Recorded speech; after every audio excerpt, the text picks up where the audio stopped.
¿Alguna vez usted se ha preguntado por qué el apóstol Pablo dijo: «Si repartiese todos mis bienes para dar de comer a los pobres, y si entregase mi cuerpo para ser quemado y no tengo amor, de nada me sirve»?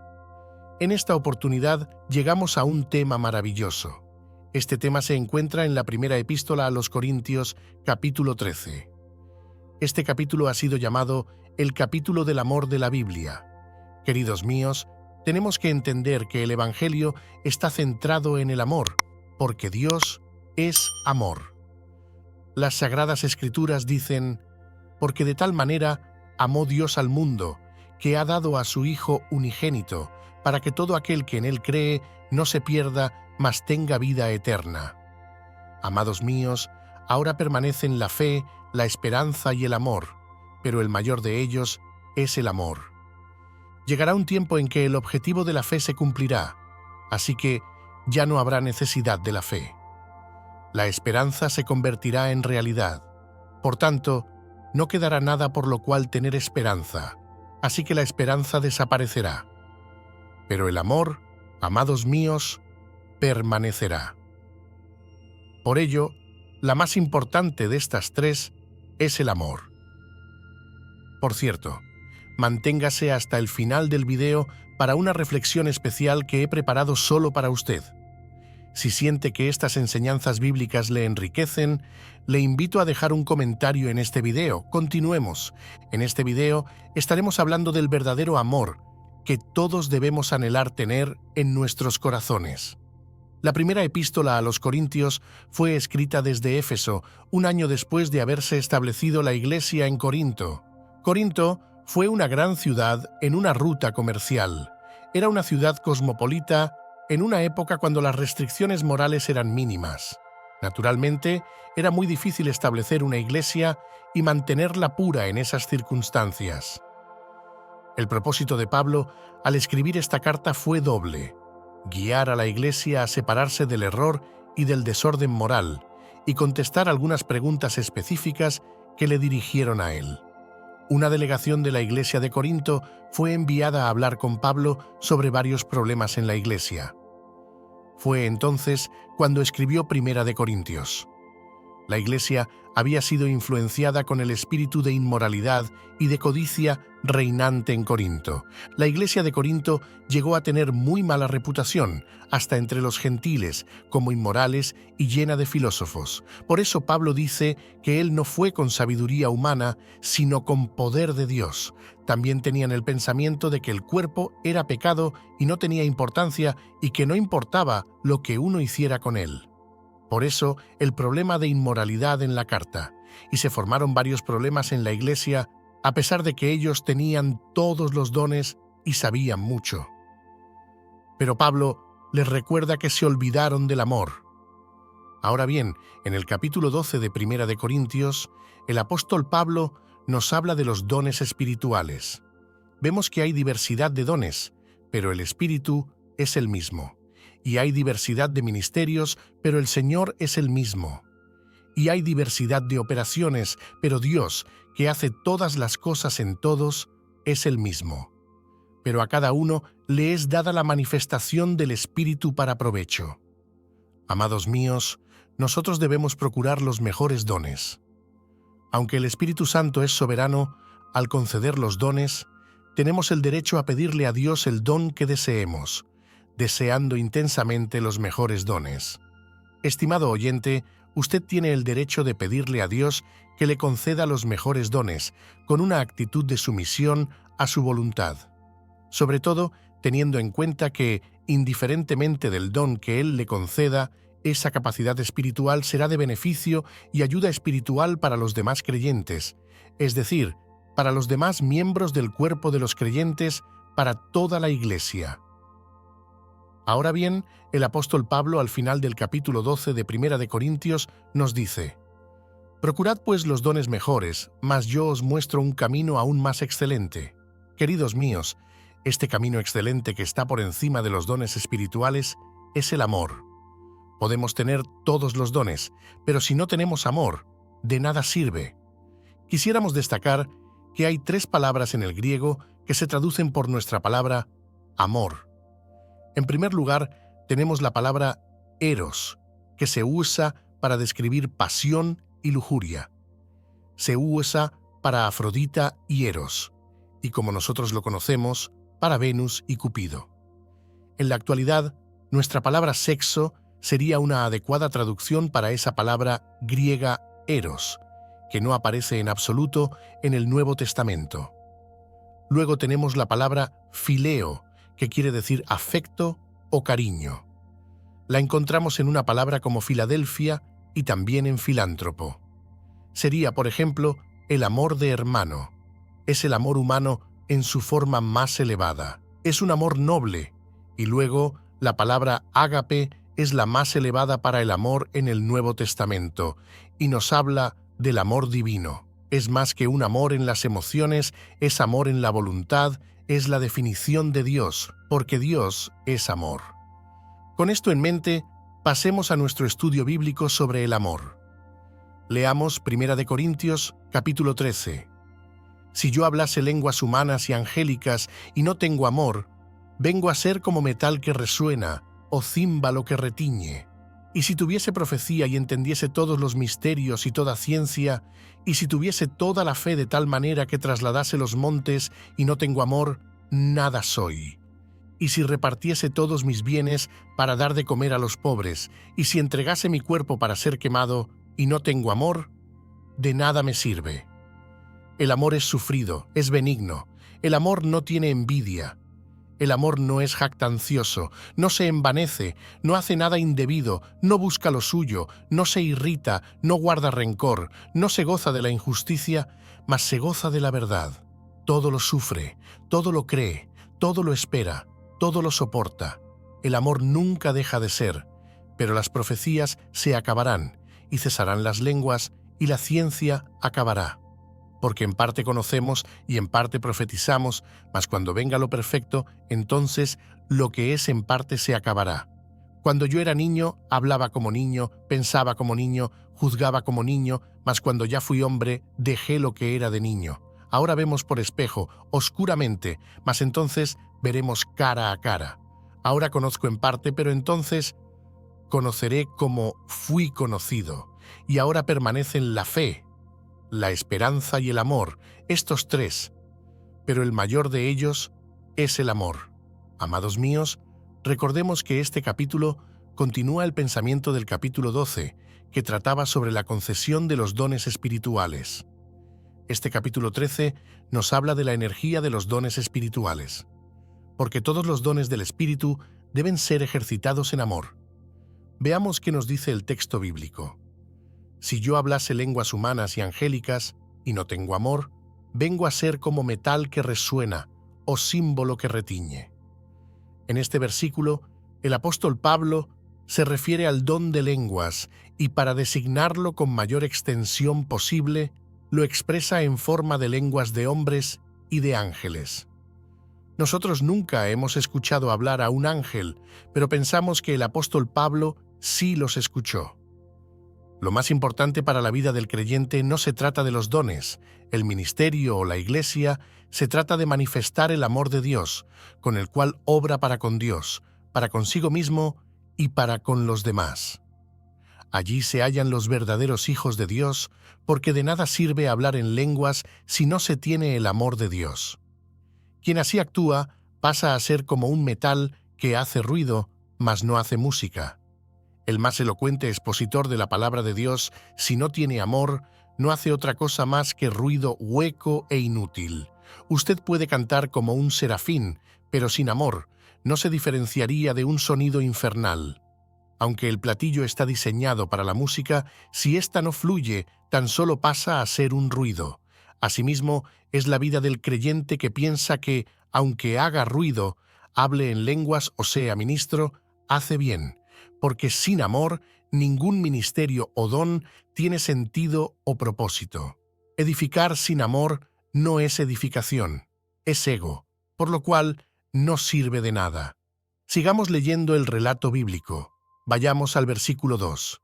Y si tuviese profecía y entendiese todos los misterios y toda ciencia, y si tuviese toda la fe de tal manera que trasladase los montes, y no tengo amor, nada soy. En el primer versículo, el apóstol Pablo hablaba del amor tal como surge del corazón, y aquí, en el versículo 2, surge de la mente, y es el amor como un acto del intelecto. El conocimiento solo no es suficiente. El amor debe añadirse a ese conocimiento. La inteligencia sola no es bastante. El amor debe acompañar a esa inteligencia. Pablo continúa siendo claro con el hecho de que pueden ser maravillosos los dones, entender los misterios, tener mucho conocimiento y aún una fe poderosa de tal manera que trasladase los montes. Pero si no tengo amor, no soy nada. Nótese que no dice poco soy, sino nada soy. Tremenda declaración que nos lleva a pensar que de nada sirve una voz profética, la revelación y el conocimiento de los cuales muchos cristianos hacen alarde, si primero no se actúa con amor. Es fácil criticar algunos ministerios porque es fácil ver el error ajeno, pero es más difícil amar, comprender y confrontar a ese hermano, para que vuelva a la verdad o nos explique por qué actúa así. Para otros es fácil juzgar, sentenciar, destruir, dividir a la Iglesia, pero el amor se preocupa por edificar. Sigamos leyendo el versículo 3. Y si repartiese todos mis bienes para dar de comer a los pobres, y si entregase mi cuerpo para ser quemado y no tengo amor, de nada me sirve. En este versículo vemos los dones que se relacionan con la generosidad llevadas hasta el último extremo. El apóstol no puede expresar en términos más claros y explícitos lo indispensable del amor y los inútiles que, sin él, resultan las dos virtudes que más se han apreciado a lo largo de los siglos. La generosidad, llevada hasta el extremo de desprenderse, de una vez por todas, de todos los bienes de fortuna para darlos a los pobres, y el martirio, entregar el cuerpo. La misma expresión de Daniel, capítulo 3, versículo 28, para ser quemado, es decir, una muerte atroz y voluntaria, pero que no procede de un amor verdadero a Dios o al prójimo.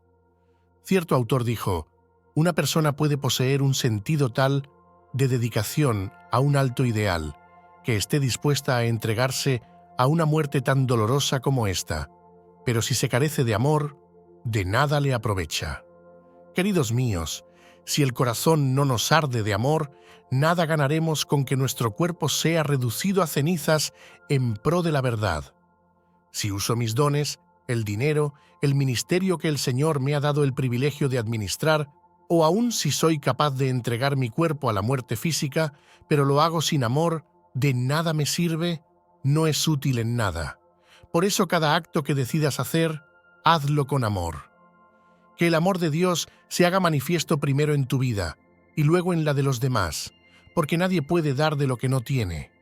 Quien actúa como menciona la Escritura lo hace por ego, por vanagloria, porque sabe que hacerlo le representará un beneficio ante los demás, pero quien ama se entrega sin esperar nada a cambio. Lo que da, lo da porque sabe que no le pertenece, que cualquier apego por el dinero le impediría amar. Porque o amas al dinero o amas a Dios, no hay opción media. Quien ama es capaz de entregar su vida, pero no engañado por su ego, sino que entiende que la vida no tiene sentido sin amor y sin su manifestación a los hombres, así que la vida natural pierde valor ante la vida espiritual. Queridos míos, el amor es un fruto del Espíritu Santo.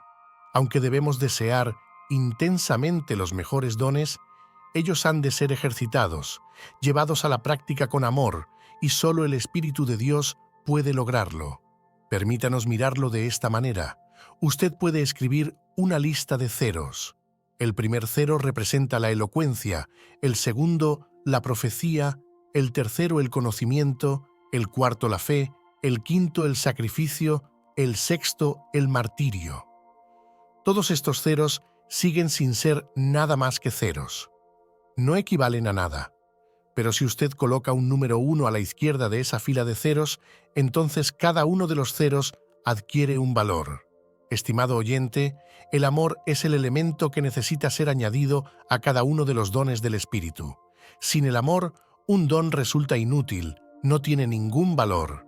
Sigamos leyendo el relato bíblico. Vayamos a los versículos 4 y 5. El amor es sufrido, es benigno. El amor no tiene envidia. El amor no es jactancioso, no se envanece, no hace nada indebido, no busca lo suyo, no se irrita, no guarda rencor. En primer lugar, se nos dice que el amor es sufrido. La palabra sufrido proviene del griego macrotumia, lo cual literalmente significa lejos de enojarse. En este sentido, su uso se aplica a la paciencia que se debe tener respecto a sus semejantes. Cierto autor lo describe como el espíritu que tiene poder para vengarse, pero no se venga. Sufrido es el espíritu que soporta los insultos y las injurias sin amargura ni queja. En Colosenses, capítulo 3, versículos 12 y 13 dice: «Vestíos, pues, como escogidos de Dios, santos y amados, de entrañable misericordia, de benignidad, de humildad, de mansedumbre, de paciencia, soportándoos unos a otros y perdonándoos unos a otros si alguno tuviere queja contra otro. De la manera que Cristo os perdonó, así también hacedlo vosotros». Queridos míos, la Biblia nos exhorta a ser pacientes los unos a los otros en cuanto al trato personal a través de un verdadero amor, bondad y humildad. Nos enseña a perdonar las ofensas de los demás, así como Jesús nos perdonó todas nuestras transgresiones. En Efesios, capítulo 4, versículo 2, nos pide ser humildes y mansos. Estas fueron las actitudes que demostró Jesús cuando estuvo en la tierra. Se trata de actitudes que no afloran naturalmente, sino que deben cultivarse con la determinación de colocar a los demás por sobre uno mismo. Solo el Espíritu Santo puede darnos la capacidad de actuar de este modo con los demás en forma constante. En segundo lugar, se nos dice que el amor es benigno. Esta palabra se traduce del griego, la cual a su vez proviene de la palabra griega, y esta también puede traducirse como amabilidad o a veces como misericordia. Queridos míos, el amor sin bondad o misericordia es como una primavera sin flores, un fuego sin calor. Recordemos lo que dijo el apóstol Pablo en su carta a los Efesios, capítulo 4, versículo 32. «Antes, sed bondadosos unos con otros, misericordiosos, perdonándoos unos a otros, como Dios también os perdonó a vosotros en Cristo». En tercer lugar, se nos dice que el amor no tiene envidia. La palabra envidia proviene del griego tseleo y describe a una persona celosa en exceso, que desea desmedidamente las cosas a tal punto que llega a codiciar lo que otros tienen. Todos sabemos que la vida en el día de hoy está llena de desigualdades. Algunas personas son ricas, tienen muchísimos recursos y a veces algunos creyentes dicen: ¿por qué Dios bendice a esa persona con tanta riqueza y no me da algo a mí? Bueno, el amor reconoce que existen desigualdades sociales y las acepta. Se muestra satisfecho con lo que tiene. Recordemos que la primera muerte en el mundo fue causada por la envidia cuando Caín mató a su hermano. Haremos bien en reflexionar sobre el ejemplo de Juan el Bautista, que no sintió envidia cuando el ministerio de Jesús aumentaba en popularidad entre el pueblo. En el Evangelio según San Juan, capítulo 3, versículo 30, él dijo del Señor Jesucristo: «Es necesario que Él crezca, pero que yo disminuya». Cuando consideramos que cada uno de nosotros tiene una porción diferente en la vida y cada uno tiene una función diferente que cumplir para el Señor, debiéramos recordar las palabras de Jesús a Pedro en Juan capítulo 21, versículo 22, hablando del apóstol Juan. «Si yo quiero que él se quede hasta que yo vuelva a ti, ¿qué? Tú sígueme». Tenemos un buen ejemplo de un hombre que tuvo afecto por otro y que nunca lo envidió. Ese fue Jonatán.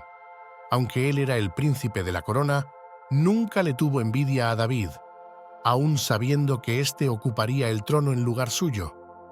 En cuarto lugar, el amor no es jactancioso. Esta palabra proviene del griego perpereuomai, la cual efectivamente describe a una persona que le gusta alabarse a sí misma. La jactancia o arrogancia es una actitud que Dios desaprueba. El problema con la arrogancia es que no sabe darle gloria a Dios por las cosas que logra o tiene, sino que se lo atribuye a sus propias habilidades. Nabucodonosor es un buen ejemplo de un arrogante que por no reconocer a Dios en sus caminos fue humillado a través de una locura que lo hizo creerse un animal del campo. Por tanto, es imposible que el amor sea jactancioso, ya que es una actitud pecaminosa que Dios desaprueba completamente. Al contrario, el verdadero amor sabe reconocer que todo lo que tiene y ha logrado es gracias al Señor. En 1 Corintios capítulo 15, versículo 10, el apóstol Pablo dijo: «Pero por la gracia de Dios soy lo que soy, y su gracia no ha sido en vano para conmigo. Antes he trabajado más que todos ellos, pero no yo, sino la gracia de Dios conmigo». En quinto lugar, también se nos dice que el amor no se envanece. Ser jactancioso parece ser igual a decir que alguien está envanecido, pero si revisamos la palabra griega que Pablo utilizó, encontraremos que proviene de fusio, que en su sentido literal significa estar inflado, y en su sentido natural describe a una persona fanfarrona. Por un lado, una persona jactanciosa es alguien que presume de sus habilidades o logros cuando alguien está cerca de ella, pero fusio o envanece describe a alguien que siempre está envanecida y que a simple vista refleja orgullo y considera a los demás como inferiores. En sexto lugar, se nos dice que el amor no hace nada indebido. Esta afirmación proviene de una sola palabra griega que es asgemoneo, la cual se puede traducir como comportarse con rudeza o ser grosero. El verdadero amor es dulce, jamás se comporta con rudeza ni es grosero en su trato. Generalmente, la rudeza se refleja a través de nuestras palabras, las cuales reflejan el carácter grosero de algunas personas. En la carta del apóstol Pedro se nos ha dicho que nosotros, los creyentes, somos personas escogidas, algo especial, pero que no debemos actuar de una manera extraña, rara, con brusquedad. Debemos practicar la cortesía, actuar respetuosamente, con educación. Quiere decir que nosotros debemos hacer uso de la cortesía hoy. No debemos ser rudos, no debemos actuar como personas extrañas. En nuestros días tenemos mucho de lo que se considera religión sin amor, pero el amor no se comporta indebidamente. En séptimo lugar, el amor no busca lo suyo. Las palabras griegas que Pablo utiliza son deseteo o yo-tú, y literalmente significa eso, no buscar lo suyo. En este sentido, el verdadero amor no es egoísta, ya que busca siempre satisfacer a los demás y su prioridad está en poner a los otros antes que a sus propios intereses. Si hay un hombre que fue ejemplo de esto aparte de nuestro Señor Jesucristo, fue Pablo, quien sin obtener ninguna ganancia llevó el Evangelio. Leamos 1 Corintios capítulo 9, versículo 18. ¿Cuál, pues, es mi galardón? Que predicando el Evangelio, presente gratuitamente el Evangelio de Cristo para no abusar de mi derecho en el Evangelio. Y de la misma forma, Pablo exhortaba a los creyentes a preocuparse por el bienestar de los demás de manera sincera y sin esperar nada a cambio. Leamos 1 Corintios, capítulo 10, versículos 24 y 33. Ninguno busque su propio bien, sino el del otro. Como también yo en todas las cosas agrado a todos, no procurando mi propio beneficio, sino el de muchos, para que sean salvos. Queridos míos, el verdadero amor no busca lo suyo propio, sino el bienestar de su prójimo como un cumplimiento al segundo de los mandamientos más importantes. Amarás a tu prójimo como a ti mismo. En octavo lugar, el amor no se irrita, o como lo traducen otras versiones de la Biblia, no se enoja fácilmente. El término griego utilizado aquí para irritar es paraxuno, y describe a una persona que es propensa a la ira, es decir, que se enoja fácilmente. El enojo es común en los seres humanos, y en el griego hay dos términos que se usan generalmente para referirse a este sentimiento. La primera palabra que aparece en el Nuevo Testamento es orge, que significa enojarse. La segunda palabra es sumos, la cual puede definirse como ira, y a diferencia de orge, indica una condición más agitada de los sentimientos. Una explosión de ira debido a la indignación interna, llegando incluso a la venganza. En Colosenses, capítulo 3, versículo 8 dice: «Pero ahora dejad también vosotros todas estas cosas, ira, enojo, malicia, blasfemia, palabras deshonestas de vuestra boca». Amados míos, como creyentes debemos buscar la forma de no ser reactivos, de no permitir que el enojo nos controle y nuestras acciones respondan a nuestras emociones, porque el verdadero amor no se enoja fácilmente. En noveno lugar, el amor no guarda rencor. La palabra rencor se traduce del griego logizomai, que sugiere la idea de contabilizar algo en inventario. En este sentido, se refiere a la acción de guardar un registro de todos los agravios recibidos. El problema con esto es que con el tiempo, todos estos resentimientos se convierten en raíces de amargura en el corazón, y esto provoca desprecio y odio hacia las personas que nos han ofendido. En el Sermón del Monte, Jesús puso a la ira como un pecado tan grave como el homicidio. Amigos míos, vivir con rencores en el corazón puede llevarnos a una vida de insatisfacción debido a la amargura. Debemos eliminar de nuestro corazón todo odio, porque un día podríamos morir y pasar al infierno, donde será demasiado tarde. Sigamos leyendo el relato bíblico, vayamos a los versículos 6 y 7.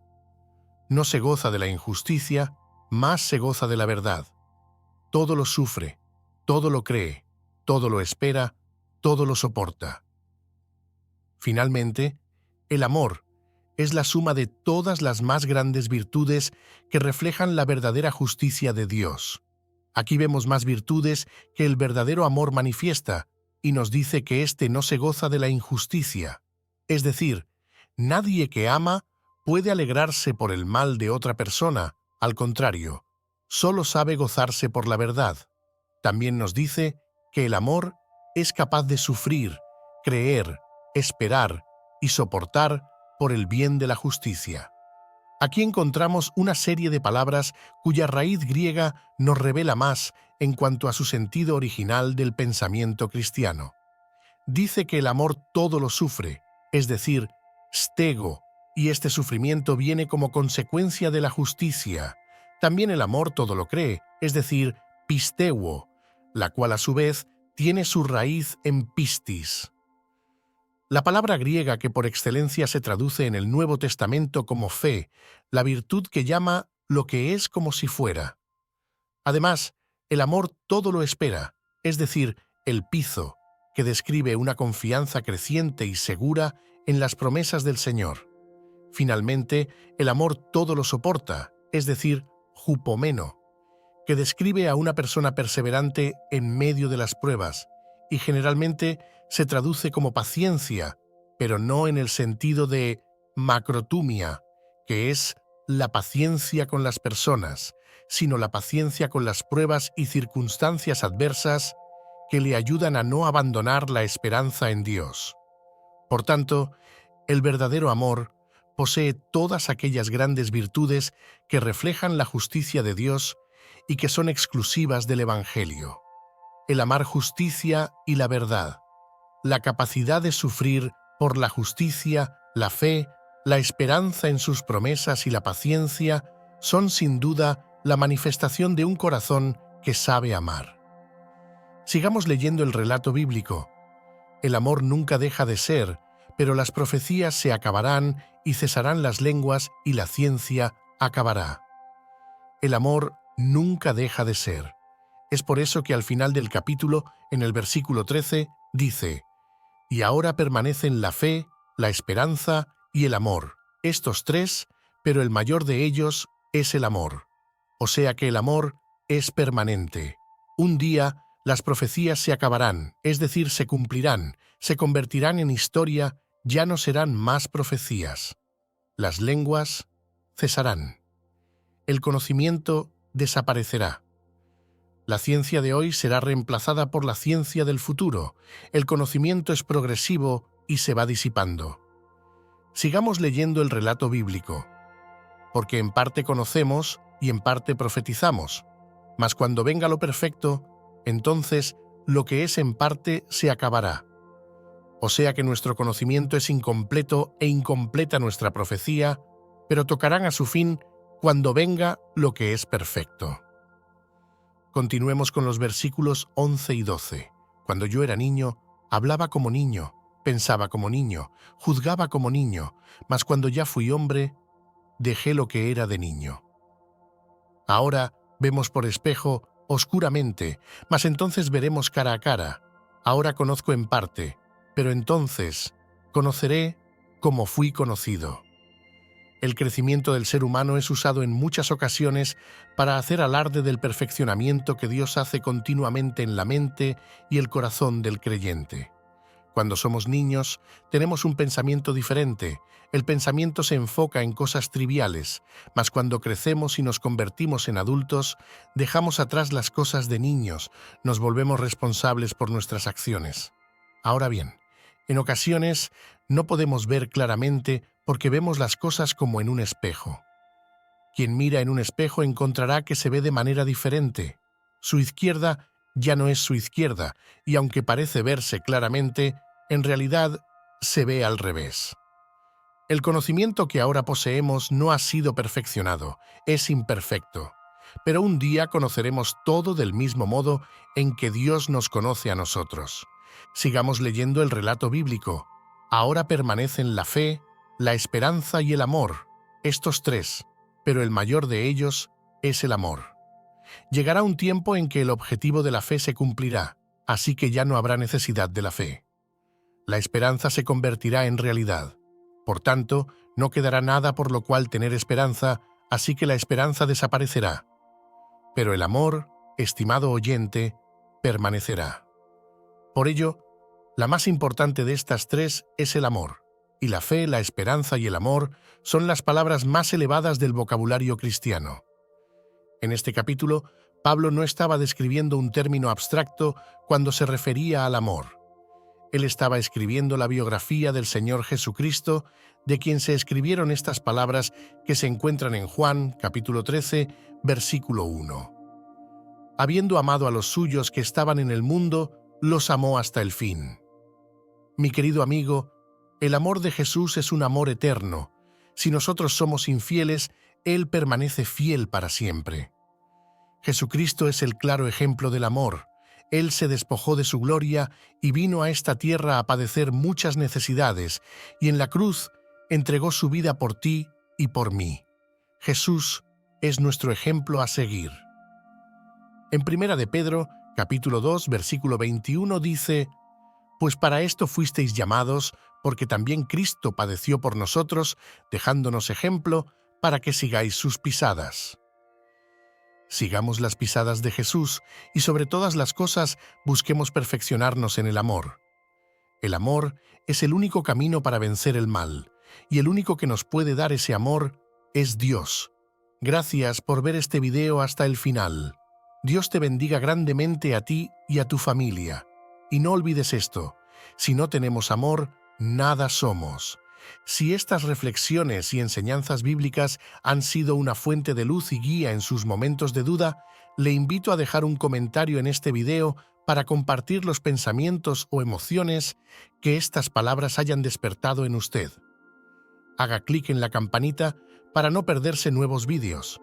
Sus comentarios son el alma de nuestra comunidad, iluminando el camino para todos nosotros. Juntos sigamos adelante en este viaje de fe y esperanza. Que Dios le bendiga.